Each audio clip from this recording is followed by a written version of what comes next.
ہمیں ایک حدیث مل رہی ہے، ذرا سا اس پر غور کریں کہ رسول اللہ صلی اللہ علیہ وسلم نے فرمایا کہ قیامت کے دن حضرت نوح علیہ السلام کو لایا جائے گا اور ان سے سوال کیا جائے گا کہ کیا تم نے، ہر نبی سے پوچھا جائے گا کہ تم نے اپنی ذمہ داری ادا کی تھی حساب کا دن. حضرت نوح علیہ السلام بھی یہ جواب دیں گے کہ ہاں میں نے پیغام پہنچا دیا تھا اپنی قوم کو. ان کی قوم انکار کر دے گی، ہمارے پاس تو کوئی نہیں آیا. وہاں حساب کے دن کوئی جھوٹ نہیں بول رہا ہوگا، جھوٹے بھی جھوٹ نہیں بولیں گے جو یہاں جھوٹ بولتے تھے. وہاں تو ہر ایک کو اپنی جرم کا، جرائم کا اقرار کرنا ہوگا، سارے ثبوت موجود ہوں گے. حضرت نوح کی قوم انکار کر دے گی ہمارے پاس، یعنی سچ بول رہے ہوں گے، ان کی نالج میں نہیں آیا تھا. اور حضرت نوح نے 950 سال دعوت دی کہ تو ان کی قوم انکار کر دے گی. تو پھر سوال ہوگا، یہ بخاری کی حدیث ہے، سوال ہوگا کہ حضرت نوح سے سوال کیا جائے گا کہ تمہارے گواہ کون ہیں؟ تو حضرت نوح امت محمدی کو اپنے گواہی میں پیش کریں گے کہ یہ لوگ گواہ ہیں ہمارے. تو گواہی کیسے دیں گے؟ گواہی ہوتی ہے جب بہت واضح طور پر سارے ثبوتوں کے ساتھ میں کوئی جانتا ہو تب گواہی دے گا نا. کوئی جھوٹی گواہی تھوڑی دیں گے کہ ہاں انہوں نے پیغام پہنچا دیا تھا.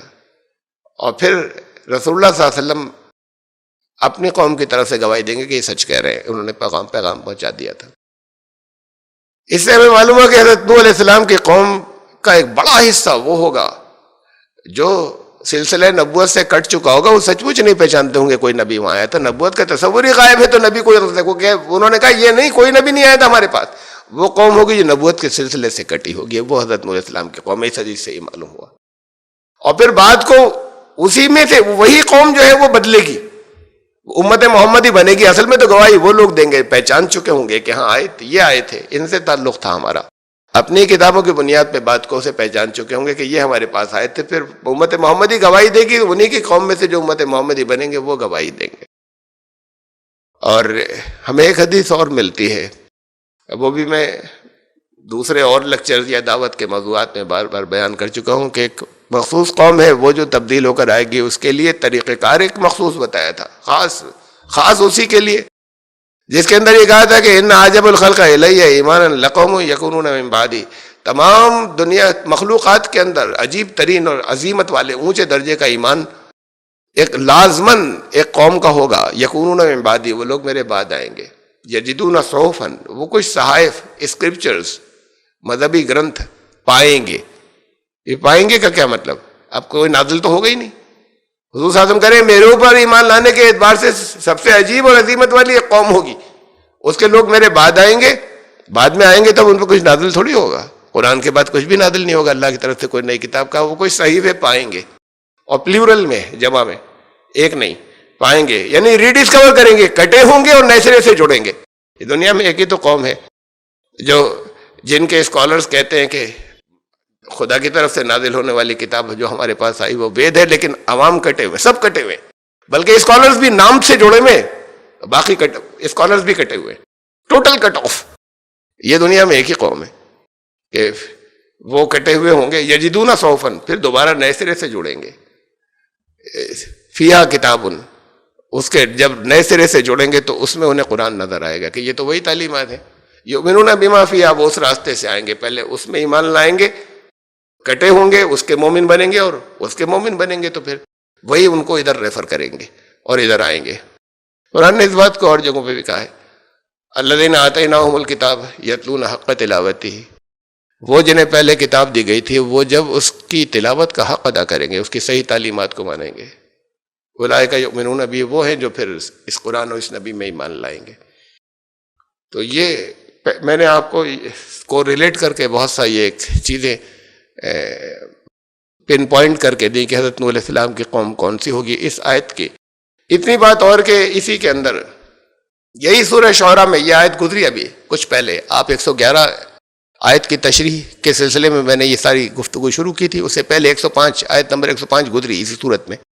کذبت قوم نوح المرسلین، رسولوں کو جھٹلایا تھا حضرت نوح کی قوم نے، یعنی بہت سے آئے تھے. حضرت نوح کی قوم کے پاس حضرت نوح ہی نہیں آئے تھے، ان سے پہلے اور بھی بہت سے آئے تھے جنہیں اللہ نے بھیجا تھا ان کی طرف، ان سب کو جھٹلایا تھا انہیں. بعد میں آخری ان میں حضرت نوح آئے. بڑی قوموں کے ساتھ یہی ہوتا رہا ہے یہ اللہ کی سنت ہے کہ بہت لمبے عرصے تک نبیوں کا سلسلہ ایک چلتا رہتا ہے اور پھر اس قوم کو معزول کر دیا جاتا ہے، پھر کسی دوسری قوم کو سلیکٹ کیا جاتا ہے، اس قوم کے الگ الگ حصوں کے اندر نبی اور رسول بھیجے جاتے رہتے ہیں، اور پھر آخر نبی بھیجے جاتے رہتے ہیں، پھر آخر میں ایک بڑا رسول آتا ہے اور پھر اس قوم کو ہٹا دیا جاتا ہے اگر وہ نہیں مانتی ہے، اور پھر کسی دوسری قوم کو سلیکٹ کیا جاتا ہے۔ یہ اللہ کی سنت چلی آ رہی ہے کہ یہ بھی ایک بڑی قوم ہے، ایک بڑا علاقہ ہے، یہاں بھی بہت سے نبی آئے، قرآن کہہ رہا ہے حضرت نوح سے پہلے بہت سے آئے یہاں پر، جو بھی حضرت نوح کی قوم تھی، اب تو پن پوائنٹ ہو گئی کون سی تھی، تو حضرت نوح سے پہلے کے جو نبی تھے اس کا مطلب یہ کہ وہ اس علاقے کے تھے، سارے اس خطے کے تھے، بر صغیر کے، یہ ایک اشارہ آپ کو مل رہا ہے۔ حضرت نوح اگر یہاں کے تھے تو پھر حضرت نوح سے پہلے کے بھی یہاں کے تھے، کون تھے پہلے کے؟ ایک نام تو آپ سب جانتے ہیں، حضرت آدم، اور اس کے بعد درمیان میں کچھ نام اور لیے جاتے ہیں، کتنے تھے کیسے تھے نہیں معلوم، قرآن کہہ رہا ہے سب کا ذکر تھوڑی کیا ہم نے اس کے اندر، اس قرآن میں یہ تو کچھ کا تذکرہ کر دیا ہے ورنہ سب کا ذکر نہیں کیا۔ ہر بڑی قوم کے پاس رسول آئے، وَلِكُلِّ أُمَّةٍ رسول آئے، کون تھے کتنے تھے نہیں معلوم، ایک حضرت آدم کا نام تو معلوم ہے، حضرت نوح سے پہلے والوں میں بالکل جو سب سے پہلے تھے، یہاں 14 مانے جاتے ہیں، میں نے کہا اشارہ دیا تھا نا کہ 14 زمانے مانتے ہیں جن میں ہر ایک کے اندر ایک بڑی شخصیت مانتے ہیں۔ جب ایک بڑی شخصیت کو ہم نے پہچان لیا، ان 14 میں سے منو مہاجل پلاؤن والے، سالب عظیم والے حضرت نوح علیہ السلام، ایک اور بڑی شخصیت کو پہچان لیا ہم نے انہی کے یہاں، وہ بھی منو کے نام سے آ رہے ہیں، سویمبھو منو، جن کے ماں باپ نہیں تھے، جو ماں باپ کے بغیر ہوئے تھے، اور وہ تھے سب سے پہلے والے۔ اور ان کی روایات کے اندر وہ جو آج رامائن کے نام سے پڑھی جاتی ہے اس کے اندر موجود ہے، جو رام چرت مانس کے اندر، اس کے اندر سویمبھو منو اور شتروپا، ان دونوں کے کرم بہت اچھے تھے اور ان سے ہی دنیا کی یہ ساری نسل چلی ہے۔ وہاں واضح طور پہ ایک بات یہ کہہ دی گئی کہ ان سے ہی دنیا کی، وہ اور ان کی بیوی سے دنیا کی ساری نسل چلی سویمبھو منو سے، تو پھر یہ حضرت آدم علیہ السلام کو کہا جا رہا ہے۔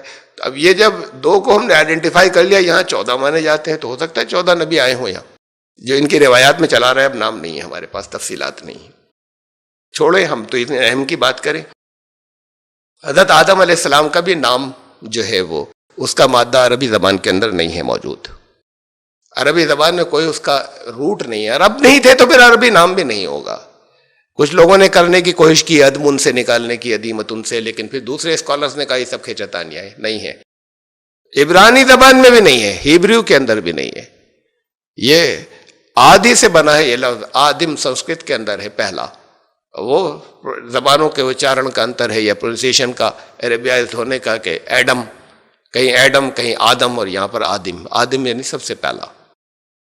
اور حضرت آدم علیہ السلام کا جیسے حضرت نوح علیہ السلام کا یہاں پر، تیسے حضرت آدم کا بھی نام یہاں کی زبان کے اندر ہے، یہاں کی قدیم زبان میں۔ جہاں پر کوئی نبی آتا ہے وہاں پر عام طور سے اس کی یادگاریں قدیم زمانے سے چلی تھیں۔ حضرت آدم کی یادگاریں دنیا میں کہیں میموریلز کسی اور جگہ نہیں ہیں، دنیا میں صرف اسی علاقے کے اندر ہیں۔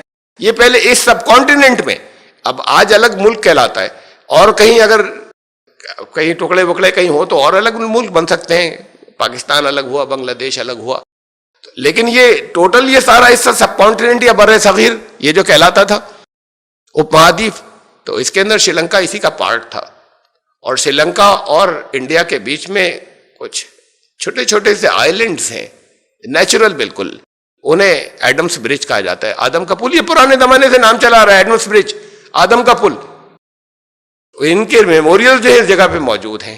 پھر روایات وہ بھی ہیں کہ بعض روایات کہ شری لنکا، اس کے اندر شری لنکا میں اترے تھے، بعض جگہ ہے دکن میں اترے تھے، ہندوستان کے دکن کے اندر، یہ بہت سے ہماری تفاسیر کے اندر یہ روایات جو ہے موجود ہیں حضرت آدم علیہ السلام کے ہندوستان کے اندر اترنے کی، بہت ہیں تفصیل کے ساتھ، جگہ جگہ جہاں حضرت آدم کا ذکر آیا ہے ان کے میموریلز میں بتا رہا تھا کہ یہاں پر موجود ہے۔ یہ بالکل ایک نیچرل سا ایک جیسے ایک راستہ بن گیا ہو، جیسے ایڈمس برج کہا جاتا ہے ان کے درمیان کے اندر، اگر بہت زیادہ اوپر سے تصویر لیا تو ایسا لگتا ہے جیسے سڑک ہے، حالانکہ الگ الگ آئیلینڈس ہیں، الگ الگ جزیرے ہیں۔